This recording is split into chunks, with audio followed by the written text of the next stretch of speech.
Uthe emva kwalokho waxoshwa umdletshe.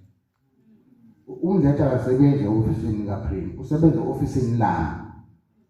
Engakuthanda yilo premium noma ngahle ngoxoshwa akamazi umdletshe ngoxoshwa umuntu engamazi eyiwena ngisafuna hamba. Kwenzeka kanjalo. Uthe wakhalisa ngile lapha kuthiwa yimi nonduna nkulu esaphakile. Uthe kuthiwa amakhosi ayekhona amakhosi lapha. Ngisalinda amakhosi azobota yena. Uhamba kanjani kuleya ndaba?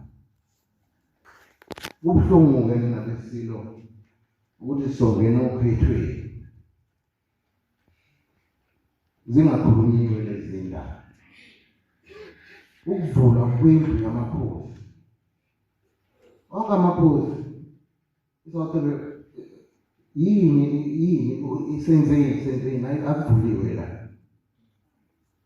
Yini kumele kuze kwenjani?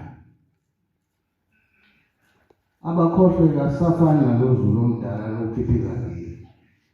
Siye emaphepheni-ke manje sobashaya ngephepha ngoba benze ngathi basishaya ngephepha. Ngiyalendlu. Angithandi ukukhuluma ngesikhathi esihambile njalo esilo kodwa ngisekuba sivumelana nalokho.